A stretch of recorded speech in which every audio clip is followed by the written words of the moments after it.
A Gênese, Allan Kardec, capítulo 15.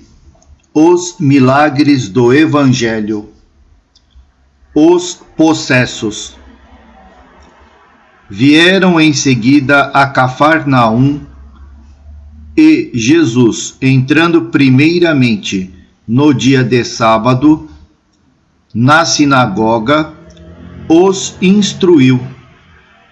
E admiravam-se de sua doutrina, pois que os instruía como quem tem autoridade, e não como os escribas.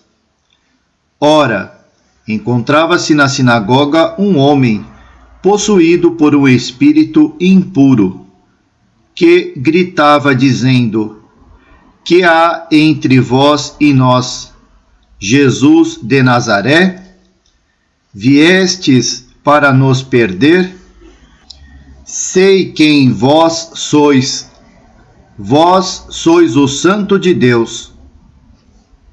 Mas Jesus, falando-lhe com tom de ameaça, lhe dizia: Cala-te e sai desse homem. Então, o espírito impuro, agitando-se com violentas convulsões e soltando um grande grito, saiu dele. Todos ficaram tão surpresos que perguntavam-se uns aos outros: Que é isto? E qual é esta nova doutrina? Ele manda com o império mesmo aos espíritos impuros, e eles obedecem.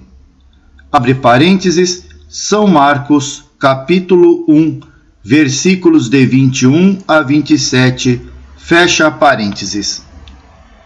Depois que saíram, foi-lhes trazido um homem mudo possesso do demônio. O demônio, tendo sido expulso, o mudo falou, e o povo, tomado de admiração, dizia: Jamais se viu algo semelhante em Israel. Porém, os fariseus diziam ao contrário: É pelo príncipe dos demônios que ele expulsa os demônios. Abre parênteses, São Marcos, capítulo 9, versículos 32, 33 e 34. Fecha parênteses. Quando ele veio ao lugar onde estavam os outros discípulos, viu uma grande multidão de pessoas em redor deles, e escribas que com eles disputavam. Logo o povo, tendo percebido Jesus, foi tomado de espanto e de temor. Acorrendo, saudaram-no. Então ele lhes perguntou: Sobre que disputáveis em assembleia? E um homem de entre o povo, tomando a palavra, lhe disse: Mestre, eu vos trouxe meu amigo que está possuído de um espírito mudo. E em qualquer lugar que ele se apodere de meu filho, o atira ao chão. E o menino espuma, rilha os dentes, e torna-se mirrado. Pedi a vossos discípulos que o curassem, porém não puderam. Jesus lhe respondeu: Ó gente incrédula, até quando estarei convosco? Até quando sofrerei convosco? Trazei-mo, e trouxeram-no. E não havia ele ainda posto os olhos em Jesus. O espírito começou a se agitar com violência, e caiu ao chão, onde rolava e se espumava. Jesus perguntou ao pai do menino: Há quanto tempo isso lhe sucede? Desde sua infância, disse o pai. E o espírito o tem lançado muitas vezes, ora ao fogo, ora à água, para o fazer perecer. Mas, se podeis fazer qualquer coisa, tende compaixão de nós e socorrei-o. Jesus lhe respondeu: Se podes crer, tudo é possível àquele que crê. E logo o pai do menino, gritando, lhe diz com lágrimas: Senhor, eu creio, ajudai-me na minha incredulidade. E Jesus, vendo que o povo acorria em multidão, falou com ameaça ao espírito impuro e lhe disse: Espírito surdo e mudo, sai do menino, eu te ordeno, e não entres mais aí. Então, o espírito, tendo soltado um grande grito, tendo-o agitado por violentas convulsões, saiu. E o menino ficou como morto, de sorte que diversos disseram que morrera. Porém, tendo Jesus o tomado pela mão, o soergueu e ele se levantou. Quando Jesus entrou na casa, seus discípulos lhe disseram em particular: De onde vem o fato de que não pudemos expulsar esse demônio? Ele lhes respondeu: Essas espécies de demônios não pode ser expulsa senão por meio da oração e do jejum. Abre parênteses, São Marcos, capítulo 9, versículos de 13 a 28. Fecha parênteses. Então, foi-lhe apresentado um possesso cego e mudo, e ele o curou, de modo a que começou a falar e a ver. Todo o mundo ficou cheio de admiração, e dele diziam: Não é este o filho de Davi? Porém, os fariseus, ouvindo isso, diziam: Este homem expulsa os demônios por virtude de Beelzebu, príncipe dos demônios. Ora, Jesus, conhecendo os seus pensamentos, lhes disse: Todo reino dividido contra si mesmo será arruinado, e toda cidade ou casa que esteja dividida contra si mesma não poderá subsistir.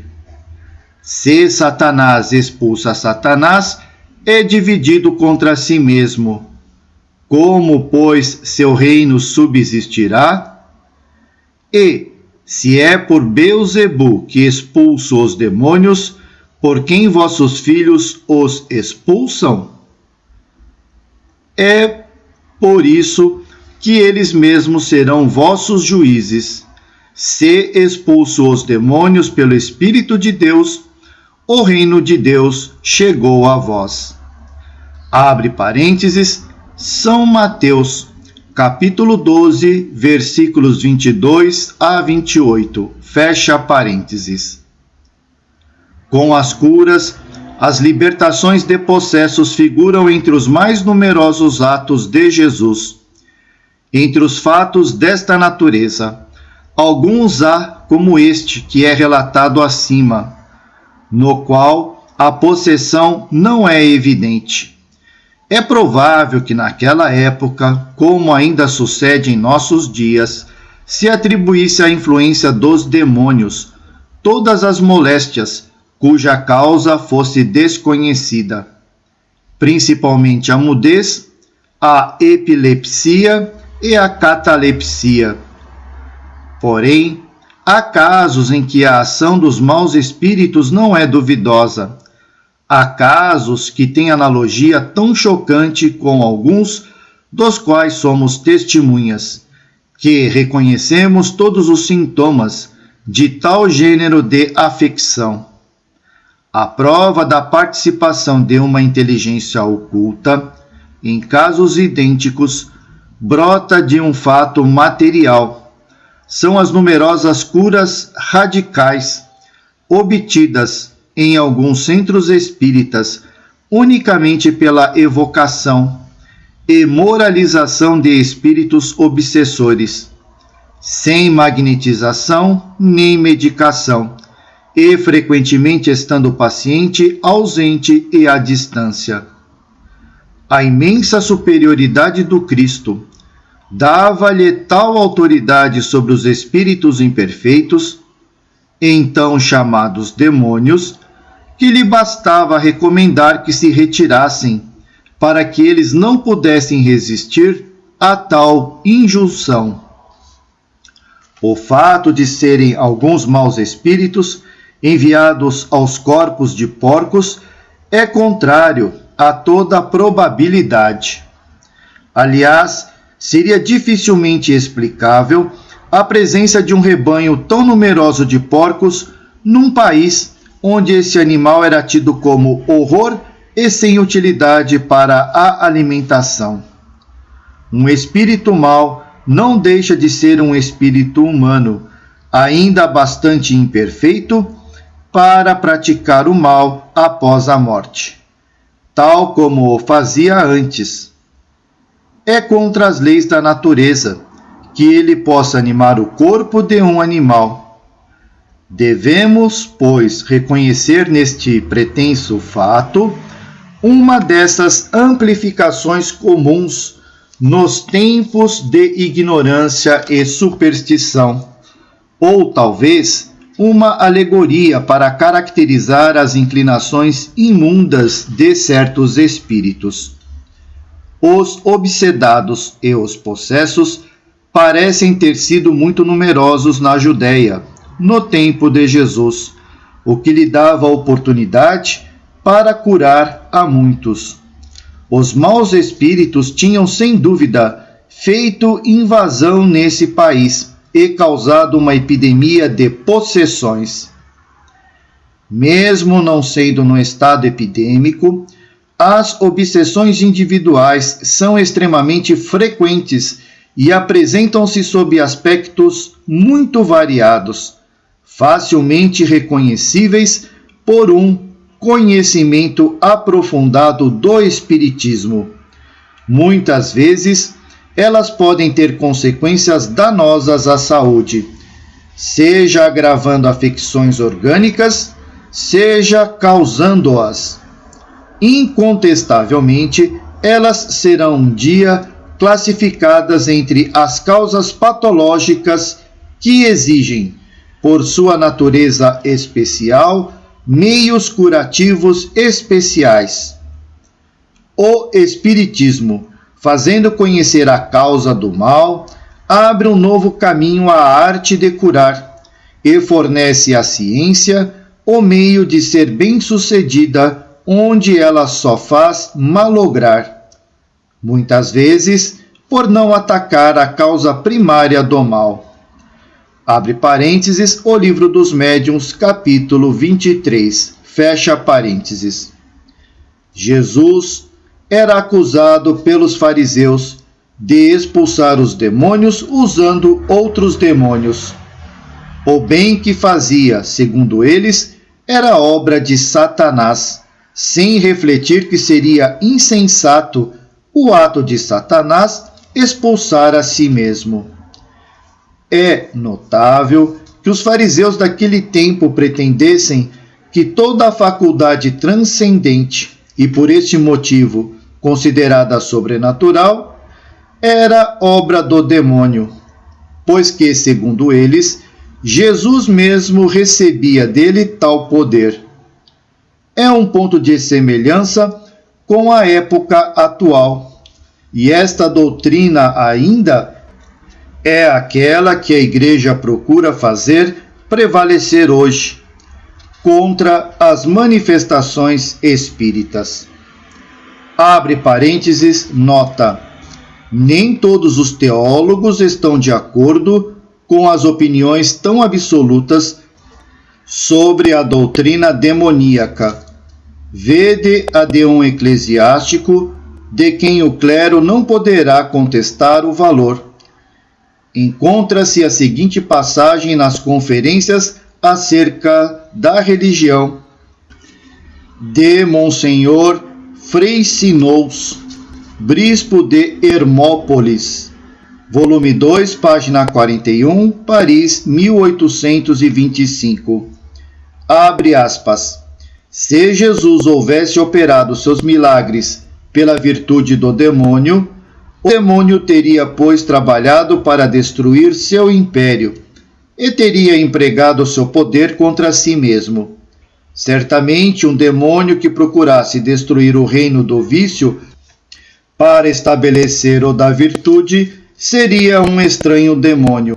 Eis porque Jesus, para repelir a absurda acusação dos judeus, dizia: se opero prodígios em nome do demônio, o demônio então está dividido contra si mesmo e procura então destruir-se. E tal resposta não padecerá réplica. Fecha aspas. Fim da nota, fecha parênteses.